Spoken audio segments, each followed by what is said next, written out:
A man sits on a jagged shelf of volcanic rock, surrounded by the churning waters of the Aegean Sea. The wind tastes like salt in exile, standing out in the cold. And it does carry the weight of something exact. Numbers in the ancient world are never accidental. They are architecture. But there is a detail in the original registry of this army that most people read right past. Before John turns around and sees the uncountable, breathing reality of this multitude, he hears the rigid, perfectly symmetrical roll call of the 12 Israelite tribes. And if you know your ancient history, there is a glaring, deliberate error in the math. Look at the names written in dry ink on the parchment. Judah, Reuben, Gad, Asher. The list feels ancient. The list feels historically perfect. But it is not. If you unroll the ancient scroll of Genesis and lay it next to Revelation chapter 7, the math fractures. The genealogy is broken. One ancient tribal name has been completely erased. The tribe of Dan is gone. They are wiped from the final ledger. In their place, Manasseh is double counted. Levi, the priestly tribe usually excluded from a military draft, is suddenly handed a spear and placed in the ranks. Ephraim's name is quietly swapped out for Joseph. This is not an accident. John is not suffering from a lapse in memory. Why erase Dan? Go back to the chaotic chapters of the book of Judges. Go back to the bloody split of the northern kingdom. Dan was the epicenter of ancient idolatry. They stole idols. They built a rival priesthood. They set up a heavy, golden calf in the northern hills. They traded the dangerous presence of God for the comfortable weight of a carved statue. But if you look closer at the way Jewish apocalyptic literature actually works, at the ancient Greek words John chooses to write down. In ancient Jewish tradition, Dan became synonymous with the serpent. They became the gateway for idolatry to poison the nation. So when John drafts the ultimate apocalyptic army, he cuts them out. This list is not a biological genealogy. It is a moral architecture. John is actively rewriting the ancient map of Israel. He is showing a terrified, the first century church, that physical bloodline does not guarantee a seat at the table. He is warning them that spiritual compromise has a permanent cost. You cannot carry the seal of the living God and quietly burn incense to the Roman emperor. You cannot hold the palm branch of victory and bow your head to the beast of the state. The true Israel is not defined by DNA. The true Israel is defined by absolute, unbending allegiance to the Lamb.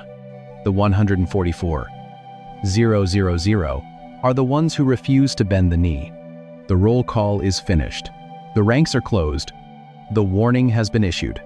And now, this massive, unbreakable infantry has to take its position on the cosmic battlefield. John looks up from the list.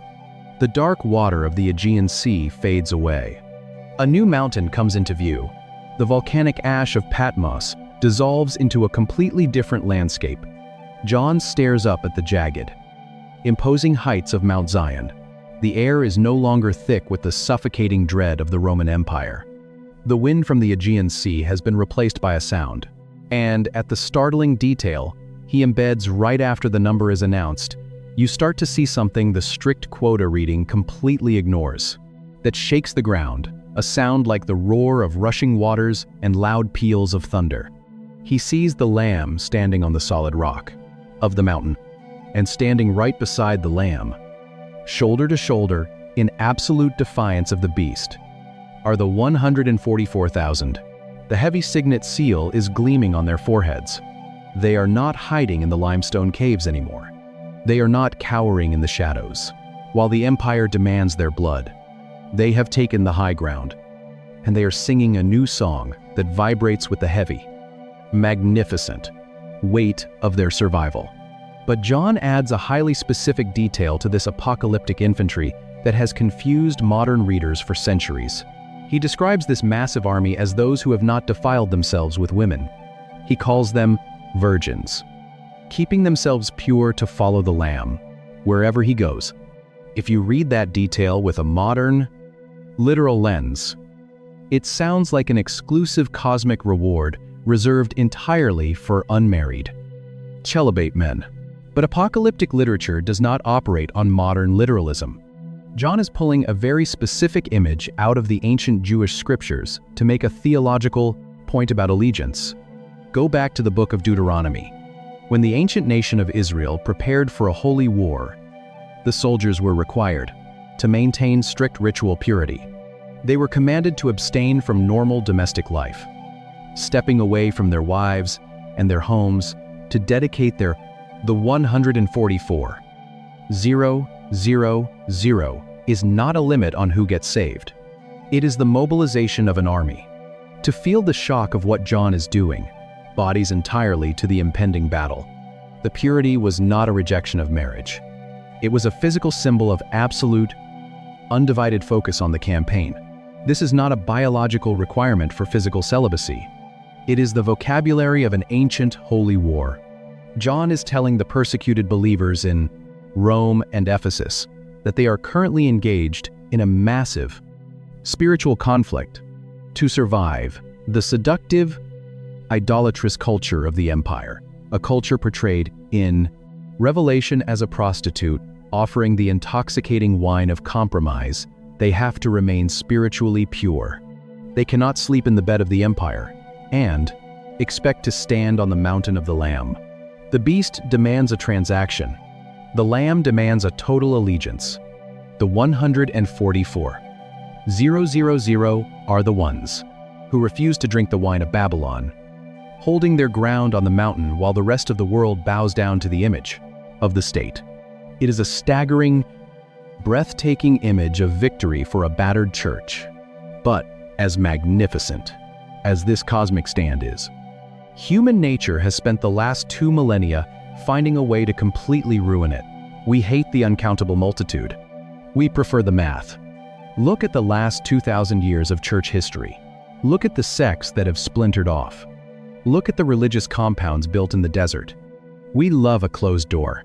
We love a velvet rope. You cannot read this text like a modern accountant looking at a spreadsheet. You have to step into the dust and the danger of the 1st century Roman Empire. We love the heavy click of an iron deadbolt locking the wrong people outside. Give humans a specific number in an ancient sacred text, and we will immediately use it to build a cage. We pull out the dry erase markers. We draw the rigid dispensational charts. We print the cheap theological pamphlets that smell like fresh ink and fear. We do the calculations. We count the empty seats. We point a finger at the vast majority of humanity and say, "We are in. You are out." It happens in every century. A new group claims the 144, 000 strictly for themselves. They claim they are the elite. They claim they are the pure remnant. They claim everyone else is drinking the wine of Babylon. They use the number to justify isolation. They use the number to enforce control. This is not divine revelation. It is human arrogance masquerading as theology. We use apocalyptic math to soothe our own anxiety. If the grace of God is too wide, it feels reckless. If the multitude is truly uncountable, we lose our special status. If the gates of the New Jerusalem are blown wide open, our strict denominational boundary lines mean absolutely nothing. 1st century believers did not read this number and feel elite. They read it and felt relief. They were losing their businesses in the Ephesian markets. You have to smell the incense burning at the altar of the emperor. The people receiving this letter were not sitting in comfortable study groups debating eschatology. They were being dragged by their hair through the dirt of the public square. They were waking up to find their friends missing. They were a shattered, scattered minority living under the shadow of a beast. They needed to know their suffering was not random. They needed to know they were counted. Today, we sit in air-conditioned buildings. We sit on padded chairs. We are not bleeding in a Roman arena, so we invent a theological arena instead. We manufacture an exclusive club to make ourselves feel important. But John dismantles the club. He hears the exclusive math, but he looks and sees the inclusive reality. The 144, 000 is not a weapon of exclusion. It is the vocabulary of absolute completion. It is God looking at a bruised, terrified, scattered people and declaring, I have not lost a single one of you. The number is not meant to make you scan the room and wonder who is getting kicked out. It is meant to make you look at the terrifying machinery of the world and realize you have absolutely nothing to fear. The math is a comfort, not a cage. The census is a promise, not a purge. And when you finally step back and look at the entire picture, when you connect the burning sand of Sinai, they were meeting in the shadows. They were watching their neighbors vanish in the night. They were feeling the crushing, overwhelming weight of Rome. To the crystal sea of Patmos, you realize the math itself was only ever a shadow of what was actually coming. John heard the rigid math of an exclusive military draft, and he turned to see an uncountable choir holding palm branches. The names of the ancient tribal patriarchs were called aloud, and the gates were thrown open to every language and nation on the earth. The idolatry of Dan was erased from the ledger, and the uncompromising allegiance of the true Israel was permanently recorded. The heavy signet ring was pressed into their skin, and the beast lost all claim over their eternal belonging. The soldiers prepared for a violent, holy war, and they conquered not by shedding blood, but by holding on to the testimony of a slaughtered lamb. A scattered, terrified minority took their stand on the jagged rocks of Mount Zion, and the chaotic machinery of the Roman Empire could not move them. Same number, same God, but maybe the part that stays with me most is the turn. The space between the hearing and the seeing. We spend so much of our lives listening to the strict calculations of the world, the rigid math of who is in, who is out, who is worthy, and who is broken. We hear the terrifying roll call of an exclusive club, but when John actually turns his head, a beast of a kingdom that demanded their total and absolute allegiance, they were terrified. They needed to know if their quiet, underground resistance to look at the reality of God. The math shatters into an uncountable multitude. If you are in a season where you feel like you do not make the cut, if you are carrying the weight of a theology that feels more like an iron cage than a comfort, Revelation chapter 7 is a place to breathe. The 144,000 is not a limit on His grace. It is the guarantee of your absolute belonging.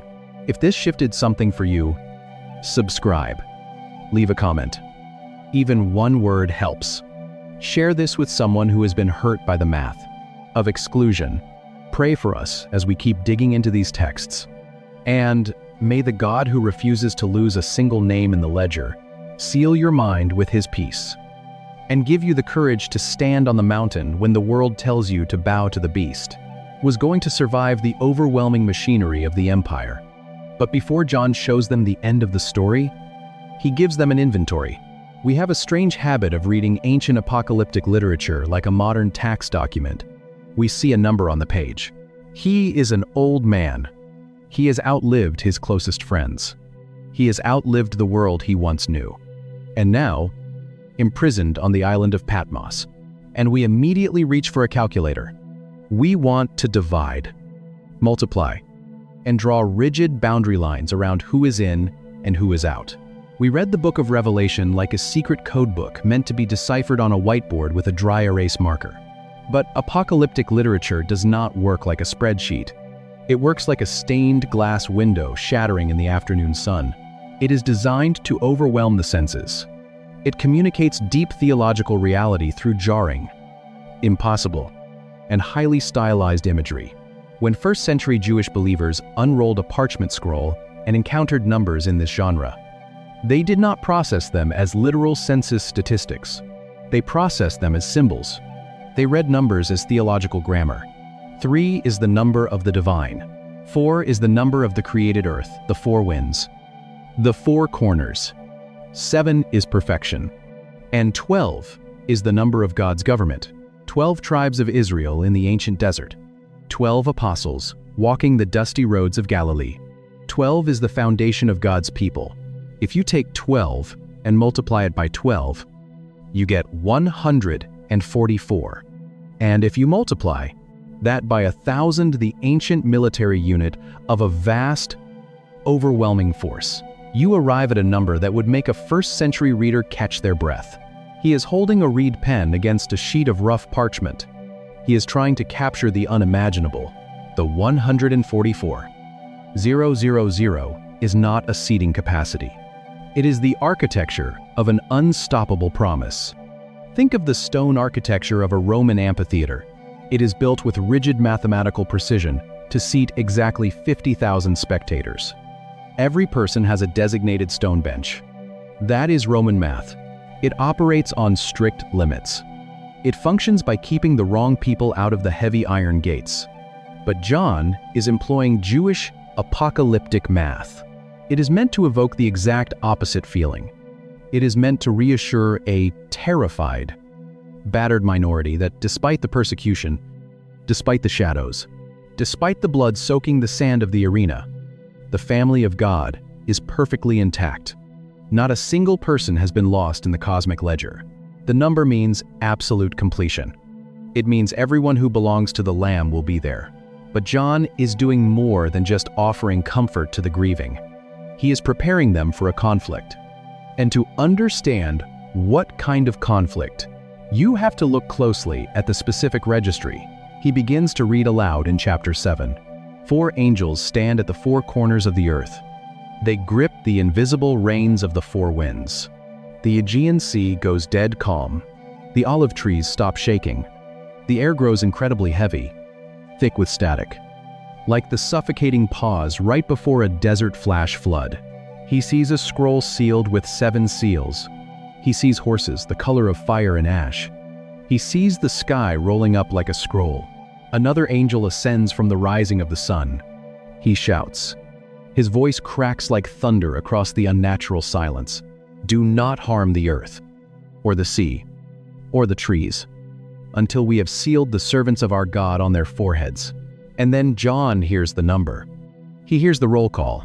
12,000 from the tribe of Judah, 12,000 from the tribe of Reuben, 12,000 from the tribe of Gad, 12,000 from Asher, 12,000 from Naphtali, 12,000 from Manasseh. The rhythm is precise. The counting is relentless. Tribe after tribe. Perfect symmetry.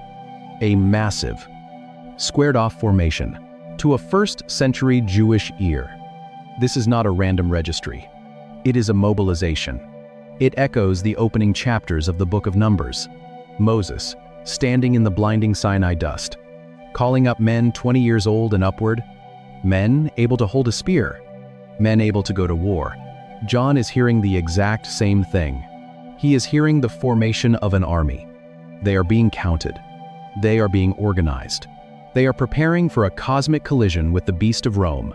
The 144, 000, are not passive refugees waiting for a rescue mission. They are an infantry. Rome has its legions. Rome has iron swords. Rome has heavy shields. Rome has the terrifying, synchronized sound of thousands of boots marching on stone. And then, the wind dies down. The chaotic visions pause. And he hears a number. 144,000. Rome crushes its enemies through overwhelming physical violence. God is raising his own ranks. He is drawing up his own battle lines. And it sounds like a very specific kind of army. First-century Judea is bleeding. Rebels hide in the limestone caves. Zealots carry iron daggers under their cloaks in the crowded markets. They want a war. They want a warrior king to ride down from the sky, rally the 12 ancient tribes, and slaughter the Roman governors. They are waiting for a violent, bloody purge. When John writes down this roll call, it sounds exactly like the revenge fantasy the Zealots have been dying for. A pure Israelite army, uncorrupted, ready to strike back. John stands on the volcanic rock. The wind is still dead. He listens to the voice of the angel reciting the census. He hears the final count hit exactly 144,000. The math is perfect. The roster is closed. The military draft is complete. But there is a detail hiding in the plain sight of the text that changes the entire book of Revelation. John heard the number, but he has not actually looked at them yet. But the detail that changes how you read the entire book of Revelation is a grammatical shift between 2 ancient Greek verbs. It is the most famous mathematical calculation in the entire book of Revelation. It is arguably the most debated demographic in human history. Revelation chapter 7. Verse 4. The angel has just shouted across the motionless Aegean Sea, and John records his reaction. And I heard the number of the sealed. Ibisishusa. Lean. The word John uses here is the Greek verb akouo. It means to hear, to attend to a sound, to receive an auditory report. John is listening to a military census. He hears the strict, disciplined roll call of the 12 tribes of Israel. He hears the rigid, impenetrable math of an exclusive holy war. But then, just 5 verses later, in Revelation 7-9, the sensory input completely shifts. John writes, "After this I looked, and behold." The Greek verb changes to eido. It means to see, to perceive with the physical eyes, to stare directly at the visual reality standing in front of you. This is John's signature literary technique, a brilliant structural pattern he uses throughout his apocalyptic writing. It is an audiovisual subversion. He hears one thing, but when he turns to look, he sees the shocking, unexpected fulfillment of that very thing. He hears a terrifying Lion of Judah announced in chapter 5. But when he turns around, he sees a bleeding, slaughtered lamb. And here, in chapter 7, the exact same reversal happens. What John hears is a perfectly numbered, highly exclusive, specifically Israelite infantry. And for 2,000 years, it has generated an immense amount of spiritual anxiety. You have probably heard the interpretations, but what John sees is a great multitude that no one could number, from every nation, from all tribes and peoples and languages, standing before the throne. If something about this textual reversal is stirring up questions you've never considered, you're exactly who this channel is for. Drop a thought in the comments and hit subscribe, because every week we go deeper into the text than you knew was possible. So John turns his head to look at the army. He expects to see heavy iron shields. He expects to see a purebred, highly exclusive militia, ready to inflict physical violence on the Roman beast. Instead, he is hit with the deafening roar of a chaotic, uncountable choir holding palm branches. They are not carrying weapons of war. They are carrying the ancient, leafy symbols of a harvest festival celebration. The 144,000 is not a separate, elite class of Christians. It is the exact same group as the uncountable multitude. What John hears is the apocalyptic symbol. What John sees is the staggering flesh and blood reality. The rigid, militaristic boundaries of the ancient tribes have not been enforced to keep the rest of humanity out. The boundaries have been blown wide open. The math of the 144,000 has been fulfilled and expanded so wildly that it absorbs every language. Most people assume this number is a strict, unyielding quota, a literal seating capacity for eternity. They imagine a VIP list with exactly 144 null slots, every skin tone, and every nation on the face of the earth. But before this massive, uncountable choir can stand safely in front of the throne, they have to survive the crushing pressure of the empire. And to do that, they are given something invisible to carry on their skin. The 4 angels hold back the storm. The Aegean Sea is like dark glass. John watches as a 5th angel rises from the eastern horizon, holding something that catches the morning light. He shouts to the others across the heavy silence, "Do not harm the earth, or the sea, or the trees, until we have sealed the servants of our God on their foreheads." The word John writes down for this mark is the Greek noun sphragus. It appears 16 times in the New Testament, and in the 1st century Roman world. Its meaning is visceral. A sphragus is not a delicate, decorative stamp pressed onto a wedding invitation. A sphragus has weight. It is a heavy signet ring pushed deep into boiling hot wax to secure an imperial decree more violently. It is the brand seared into the flesh of an animal or a slave to prove they belong to a wealthy master. It is the unforgeable, legally binding mark of absolute ownership. Paul uses the exact same word in Ephesians 1:13. And when the seats are filled, the heavy iron doors of heaven are locked forever. A divine mathematics of exclusion that leaves the rest of humanity, when he reminds a battered, persecuted church that the moment they believed, they were sealed with the promised Holy Spirit. That cultural image changes everything about how you read Revelation 7.